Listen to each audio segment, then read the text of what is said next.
Hello and welcome to The Extras. I'm Tim Millard, your host, and joining me is George Feltenstein to announce more of the October Blu-ray releases from the Warner Archive. Hi, George. Hello, Tim. There is more to discuss, and it's exciting. October is such a huge month. We had to split it up so that people can get all the information that you provide. And we previously recorded a October 14th release, so people should check that out if they haven't yet. And today, these are going to be 4 classic films releasing on October 28th. Right. And let's go in alphabetical order again. Okay. So first up, we have Manhattan Melodrama from 1934. What can you tell us about this film? Well, this film is representative of a group of films that were made at MGM under the supervision of producer David O. Selznick. And David O. Selznick was the son-in-law of L.B. Mayer, and he left being the head of production at RKO to move to MGM. Turned out to be a very brief period of time, but that time also was a time when Irving Thalberg was on basically a leave from the studio due to medical conditions. He had a very weak heart. So Selznick started off right away with a smash hit following Thalberg's chemistry and design with Grand Hotel of an all-star mega film. And Selznick's was Dinner at 8 in 1933. So Selznick produced 11 films, I believe, during his brief tenure at MGM, and then he formed his own company. But one of his earliest successes during that period, and a very famous movie, is Manhattan Melodrama. And it just happens to be the first of many screen pairings before The Thin Man of William Powell and Myrna Loy. And they are joined with the star of the movie, which happens to be someone who was a little popular at MGM named Clark Gable. So when you get Gable, William Powell, Myrna Loy, and a great supporting cast, and very, very powerful story about basically 2 orphan kids, because the picture opens up with the William Powell character and the Clark Gable character as kids, and they're best friends. And actually, Clark Gable's character, Blackie, as a child is played by a 13 or 14-year-old Mickey Rooney, which is very interesting. And the film's basic story takes place as those characters are adults who are on different sides of the law.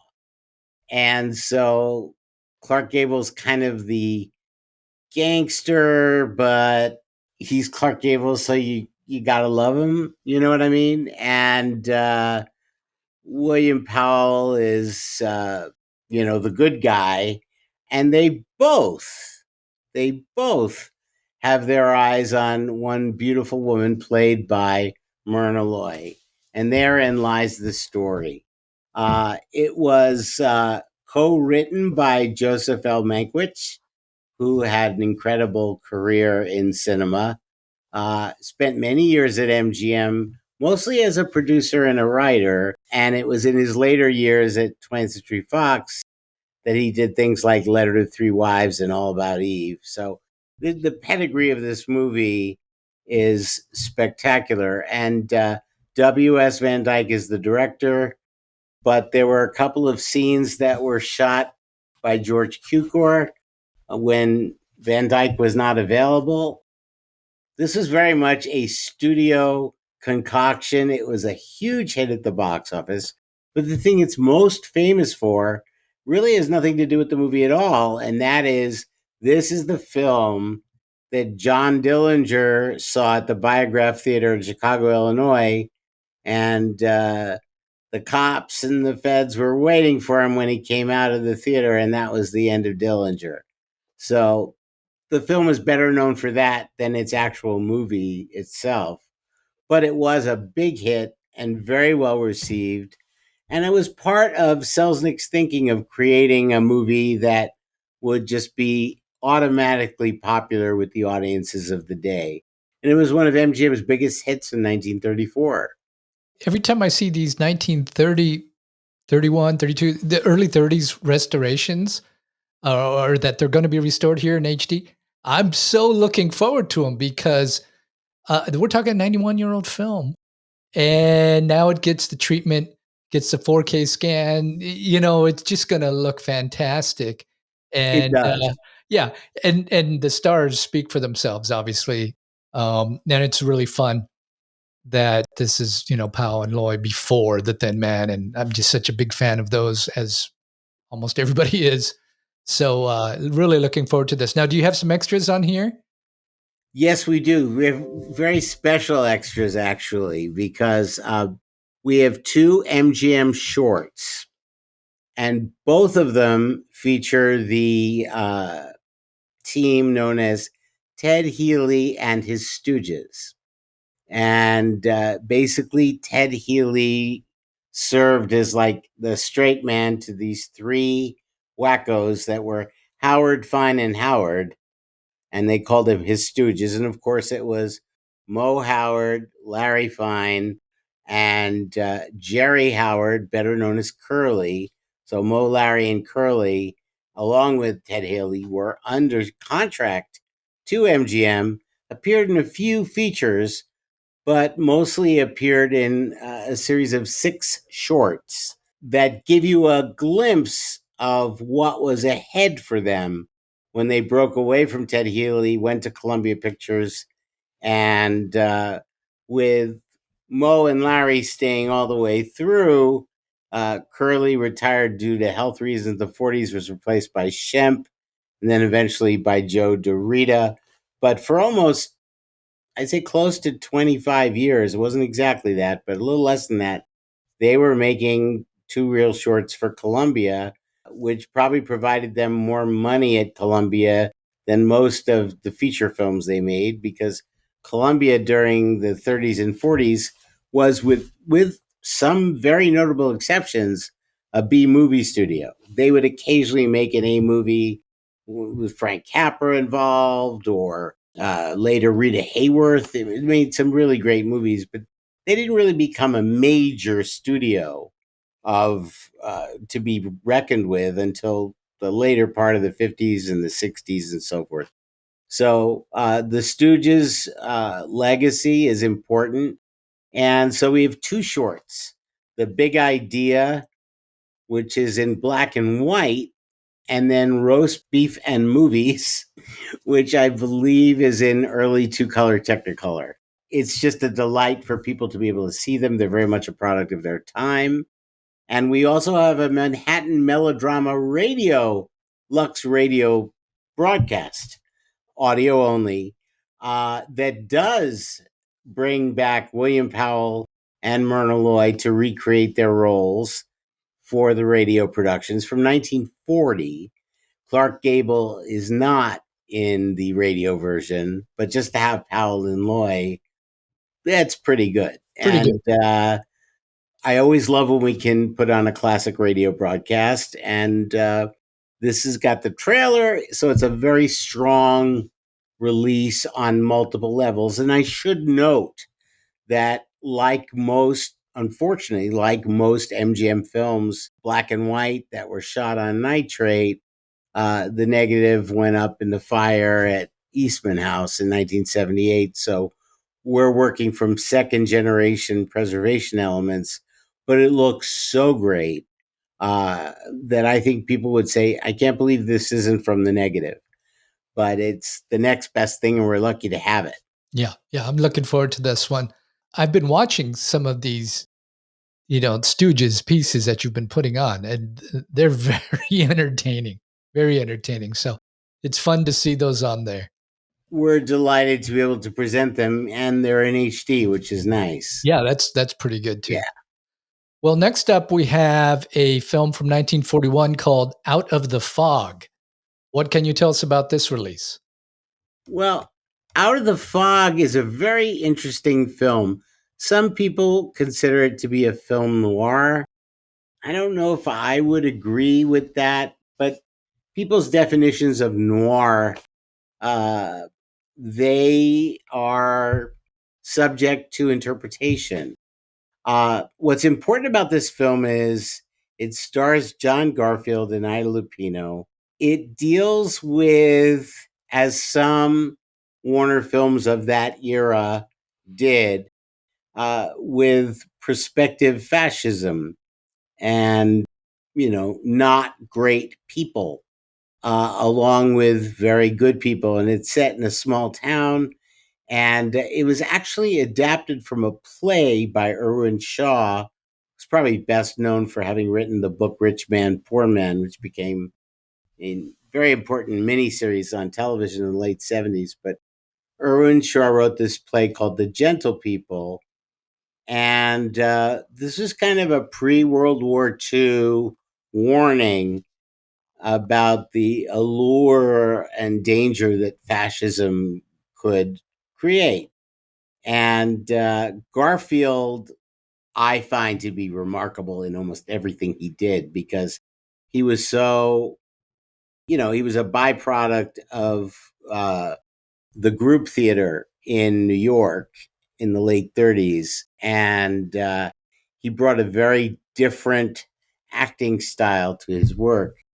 And almost every film he did, even if the film isn't like top notch, there were a few he did that were like moderate films versus instant classics.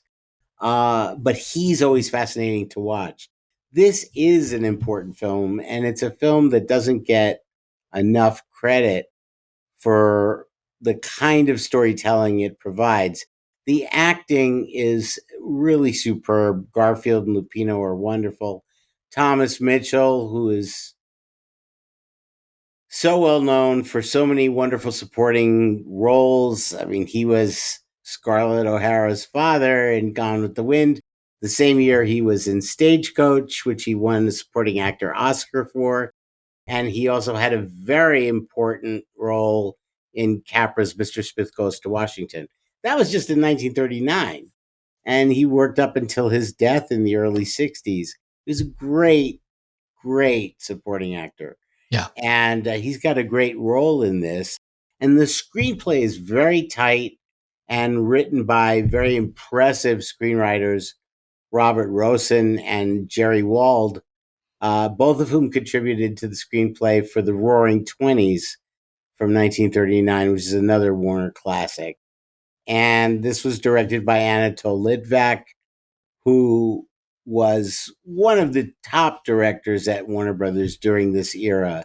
So it's very much a film worthy of rediscovery if you haven't seen it. And happily, this is a 4K scan off the camera negative, and our previous iterations and what you've been seeing on TV is kind of looks like it's been run through a meat grinder. So the the leap up to a 4K scan off the camera negative is quite impressive here. Yeah. And it's a very, very memorable film and very prescient, unfortunately, given the world and its current state. But the disc also does come with a few extras. We've added two superb cartoons from 1941. The Heckling Hare, which is a Tex Avery Bugs Bunny cartoon that I happen to be very much a fan of. And Hollywood Steps Out, which is the Warner Brothers cartoon unit basically skewering Hollywood celebrities of the era. And both of those are in HD. And then we have the theatrical trailers. So it's a very, very nifty package. And I think people will like it. Yeah. And this is 2 months in a row that we get a Ida Lupino film. Yep. Had the hard way last month. So And that's The Man I Love seems like it was just something we released a few months ago, but that was over a year ago. right. Right. Yeah. So it's They good to, Drive by Night. We've tried to give yeah. Ida her due. Yeah. And I hope that we can bring more of her films out Right. to the public Yeah. for Yeah. certain. That's great for fans. Well, next we have The Mad Miss Manton from 1938. What can you tell us about this screwball comedy? Well, that you just said the magic words. You said Okay. screwball comedy. Barbara Stanwyck was at home doing very serious drama, and she was also exceptional at screwball comedies. This is from RKO in 1938. This is another 4K scan off the camera negative. A rarity when it comes to RKO movies. And this is another movie that's been looking awful for years that now looks great. And Stanwyck plays opposite none other than Henry Fonda. This was their first screen appearance together. And Stanwyck plays a madcap New York rich lady who somehow gets involved initially in being a prankster and finds herself in the middle of a murder mystery. And Henry Fonda is a New York City reporter out to find out the truth about the murder and ends up falling in love with Stanwyck. And it's 80 minutes long, so it moves like with tremendous pulsation. There's not a wasted frame in the movie. It's very efficient filmmaking. And the two of them together on the screen are just terrific. It's a delight. It really is. And this disc, we've added two Warner Brothers cartoons to the presentation, The Penguin Parade and Porky the Gob, Porky being Porky Pig. And both those cartoons are in HD. And this is one of those RKO movies where we actually still had a trailer, because probably 95% of our RKO movies, we don't have a trailer. Right.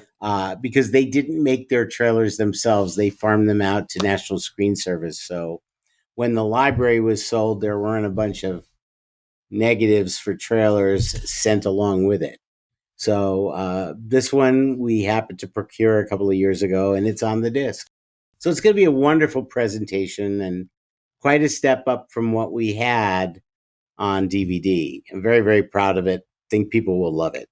Yeah, and people are always asking when is there going to be more Stanwyck, when is there going to be more, of her films. So here you go, and a comedy at that, so that people can add this to their collection. Well, I've been delighted at the response since we announced that this was coming out. People were like, "Oh my God, I love this movie! I'm so glad it's coming."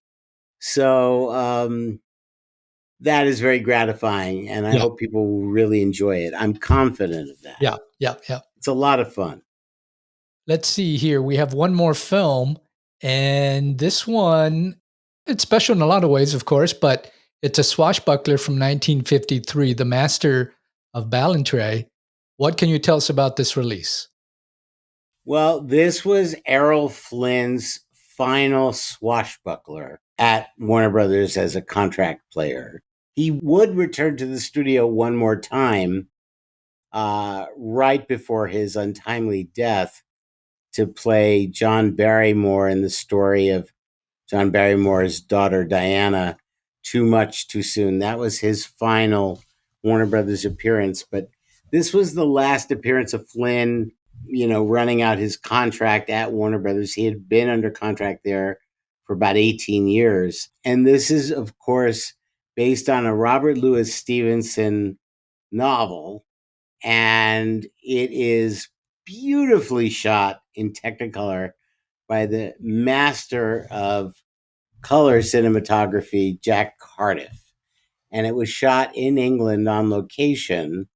So you have that wonderful look of what I call British Technicolor, because there's something about how the films that were shot 3-strip Technicolor looked due to the lighting and the cinematography. The outdoor shots reflected the fact that it was very cloudy in England most often.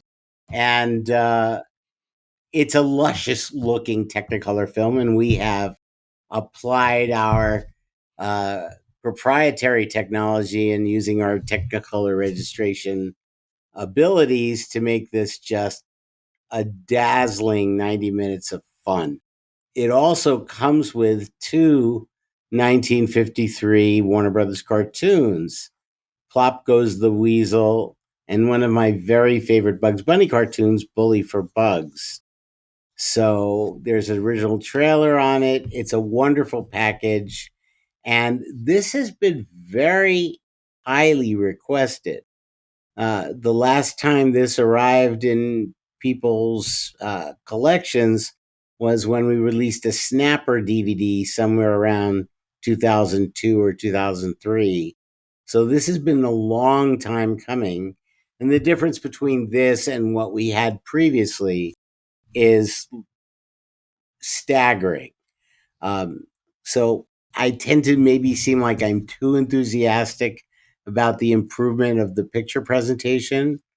But that's how much these films are improved by getting a 4K scan from the original, in this case, from the original to color negatives. It's just a glorious thing to see. And Errol Flynn, unfortunately, lived life on the edge. It's no secret that he was a heavy smoker.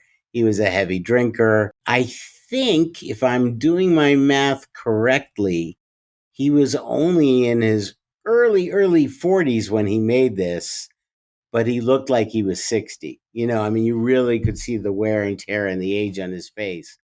But that doesn't take away from the real joy of the fun of this movie. And I should also mention this was not just shot in England, but it was also shot partially in Scotland, which wasn't too far away. And they really wanted to make this a humdinger of a swashbuckler, and they succeeded. And so we're delighted to finally answer the cries from consumers who wanted to see the Master of Ballantree. They're always asking for more Errol Flynn, and we have a lot more Errol Flynn that we're working on right now, which is very exciting. Yeah. Because he made a lot of movies for this studio, and it's our job to fix him up, make him look great, and bring him back out on Blu-ray. So Yeah, I'm a huge fan, and so I love it every time you mention, that you have one of his films coming out. So, and then I'm also a huge fan about these Technicolors, and you have yeah, two in the month of October. We already talked about the one coming out on the 14th, lovely to look at, and then now this one on the 28th. So, Technicolor fans can rejoice that they have a double dose in the month of October.